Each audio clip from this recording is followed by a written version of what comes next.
Financial markets పై పట్టు సాధించాలనుకునే వాళ్ళు Revanth conduct చేసే వెబినార్ కోసం ఈ నెంబర్ కి కాల్ చేయండి. నమస్తే, వెల్కమ్ టు సుమన్ టీవీ. నేను విష్ణు. ప్రస్తుత పాటు కంటెంట్ క్రియేటర్ యశ్వంత్ పాల్గొంటున్నారు. తనతో మాట్లాడదాం. నమస్తే యశ్వంత్. నమస్తే అండి. యశ్వంత్, ఈ ఏఐ చాట్ జీపీటీకి దాహం ఎక్కువ అంట, నీళ్లు తాగేస్తుందంట, రాబోయే రోజుల్లో వాటర్ స్కేర్సిటీ వస్తుందంటూ కూడా మొన్న ఒక ఇంగ్లీష్ మ్యాగజైన్లో ఆర్టికల్ చదివాను. అవునండి. ఏఐ చాట్ జీపీటీ నీళ్లు తాగడం ఏంటి, దీనివల్ల ఇబ్బందులు రావడం ఏంటి, అసలు ఓవరాల్గా ఏఐ చాట్ జీపీటీ వల్ల ఎన్విరాన్మెంట్కి ఉన్న ఇబ్బందులు ఏంటి అసలు? నిజమే మీరు చెప్పింది. చాట్ జీపీటీ చాలా ఎక్కువ దాహంతో ఉంటుంది. ఎప్పుడు కూడా దాహం, వాటర్ కూడా చాలా ఎక్కువ తాగేస్తుంది. బట్ మనం దీని గురించి బ్యాక్గ్రౌండ్లోకి వెళ్తే చాట్ జీపీటీ అనే కాదు, ఇన్ జనరల్గా ఏ టెక్నాలజీ అయినా కూడా డేటా మీద డిపెండ్ అవుతుంది ఈ రోజుల్లో. దాన్ని మేనేజ్ చేయాలంటే డేటా సెంటర్స్ ఉంటాయి. ప్రతి కంపెనీకి డేటా సెంటర్స్ ఉంటాయి. ఆ డేటా సెంటర్స్ ఏంటంటే ప్రాసెస్ చేస్తున్నప్పుడు వాటికి వాటర్ అనేది కావాలి కూల్ అవ్వడానికి. డేటా సెంటర్స్ని కూల్ చేయకపోతే చాలా ప్రాబ్లమ్స్ వస్తాయి. కాబట్టి ఏఐ వల్ల ఏమవుతుందంటే ఏఐకి ఇంకా ఎక్కువ ప్రాసెసింగ్ అనేది అవసరం ఈ చాట్ జీపీటీ లాంటి టూల్స్కి. ఎందుకంటే ఎక్కువ మంది యూజ్ చేస్తారు, అలానే చాలా ప్రాసెసింగ్ పవర్ కావాలి దానికి. ఇప్పుడు మనకు అవుట్పుట్ జనరేట్ అవుతుందంటే చాట్ జీపీటీ నుంచి బ్యాక్గ్రౌండ్లో చాలా ప్రాసెసింగ్ పవర్ అనేది కన్జ్యూమ్ చేస్తుంది. అంత ఎలక్ట్రిసిటీ యూజ్ చేస్తున్నప్పుడు డేటా సెంటర్స్ వాటిని కూల్ చేయడానికి చాలా వాటర్ కావాలి అలానే. సో దానివల్ల ఇప్పుడు మనం చాట్ జీపీటీని బ్లేమ్ చేస్తున్నాం కానీ, బట్ ఏఐ టూల్ తీసుకున్నా కూడా ప్రాసెసింగ్కి ఎక్కువ పవర్ అనేది అవసరము. దాన్ని కూల్ చేయడానికి వాటర్ అనేది కూడా అంతే అవసరం. ఇది ఇమాజిన్ కూడా మనం చేయలేం, అంత వాటర్ అయితే కన్జ్యూమ్ అయితే చేసుకుంటుంది నిజంగానే. సో ఏంటి ఇప్పుడు అంటే ఇప్పుడు దీన్ని ఆపడానికి ఏదన్నా ఒక పరిష్కార మార్గం ఉంటుందంటారు? ఇట్లా మనం చెప్పాలంటే సొల్యూషన్స్ కూడా ఉన్నాయి. బట్ ఏంటంటే కాంపిటీషన్ అనేది ఎక్కువ అవుతుంది ఈ మధ్య. ఎప్పుడైతే ఈ చాట్ జీపీటీ వచ్చిందో అప్పటి నుంచి మైక్రోసాఫ్ట్, గూగుల్ లాంటివి ఏంటంటే ఎక్కువ ఇన్వెస్ట్ చేస్తున్నారు ఈ ఏఐ టూల్స్ వీటి మీద. అప్పుడు ఏమవుతుంది, వాళ్ళే ఈ ఎన్విరాన్మెంట్ కాజ్కి ఎక్కువ రీజన్ అవుతున్నారు.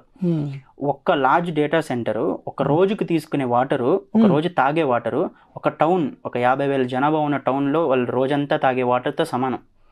ఒక డేటా సెంటర్ రోజుకి అంత అవుతుంది. అంటే ఇప్పుడు చాట్ జీపీటీ ఎగ్జాంపుల్ తీసుకుంటే ఒక రోజు ఒక స్మాల్ టౌన్ తాగే వాటర్ని తాగుతుంది చాట్ జీపీటీ ఒక రోజుకి. దీనివల్ల ఎక్కడ అంటే ఇప్పుడు వాటర్ బాగా ఉన్న ప్లేసెస్లో వాళ్ళు ఎవరు పెద్ద అబ్జెక్షన్స్ ఏమి రైజ్ చేయరు.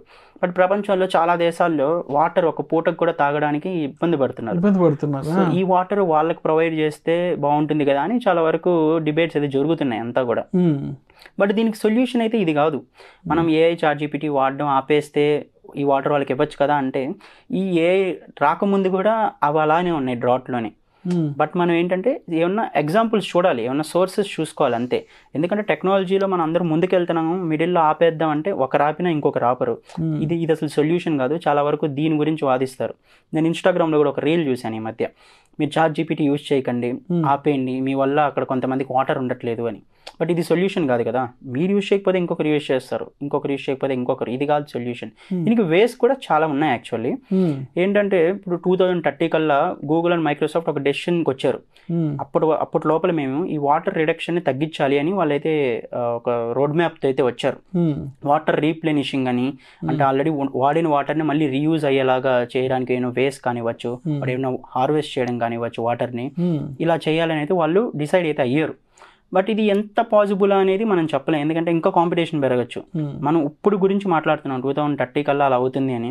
బట్ నెక్స్ట్ ఇయర్ ఇంకొక చాట్ జీపీటీ లాంటిది ఒక బ్రహ్మాండమైన టూల్ వచ్చిందంటే ఇంకా ఎక్కువ కాంపిటీషన్, వీళ్ళకి ప్రెషర్ వచ్చేస్తుంది. సో మనం కూడా అలాంటిది ఏదైనా క్రియేట్ చేయాలి అని చెప్పి. వాళ్ళ ఇండస్ట్రీ లీడర్స్ కాబట్టి వాళ్ళు ఎంతైనా స్పెండ్ చేయగలుగుతారు. బట్ దీనికి ఇదైతే సొల్యూషన్ కాదు. బట్ కొన్ని సొల్యూషన్స్ ఉన్నాయి. ఏంటంటే ఒకటి, వీటిని కూల్ సెంటర్స్లో పెట్టచ్చు, కూల్ ఏరియాస్లో పెట్టచ్చు. ఇప్పుడు చాలా వరకు ఏంటంటే వాళ్ళ హెడ్ క్వార్టర్స్కి నియరెస్ట్గా ఉండేలా చూసుకుంటారు, ఎందుకంటే కమ్యూనికేషన్ గ్యాప్ రాగదు అలాగా అని చెప్పి. బట్ కూల్ సెంటర్స్లో పెడితే ఆ వాటర్ రిక్వైర్మెంట్ అనేది కొంచెం తగ్గుతుంది.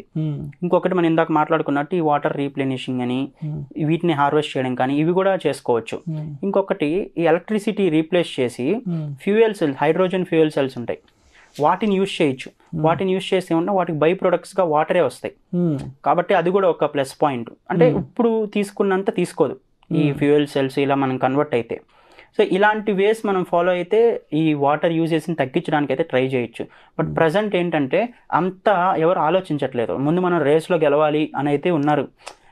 రాబోయే ప్రమాదాన్ని, రాబోయే ఇబ్బందిని ఎవరు దృష్టిలో పెట్టుకోవట్లేదు. బట్ దీనికి ఏ ఆపడం అయితే సొల్యూషన్ కాదు, యూజ్ చేయడం ఆపడం అయితే సొల్యూషన్ కాదు. ఇలా ఈ వేస్ ఇప్పుడు నేను డిస్కస్ చేసినట్టు కాకుండా ఇంకా చాలా వేస్ కూడా ఉంటాయి.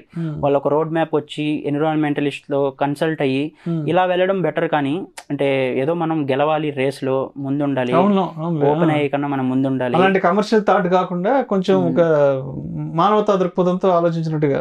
ఖచ్చితంగా ఇలాగ కూల్ ప్లేసెస్ లో పెట్టుకోవచ్చు. ఆల్రెడీ కొన్ని కంపెనీస్ అలా చేస్తున్నాయి. వాళ్ళు సస్టైనబిలిటీకి మేము ముందుంటామని.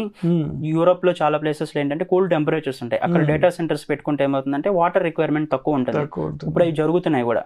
బట్ మన దురదృష్టం ఏంటంటే చాలా వరకు ఈ టాప్ ఏఐ కంపెనీస్ అన్ని కూడా ఈ సిలికాన్ వ్యాలీ నియర్ గా యుఎస్ లోనే ఉంటున్నాయి.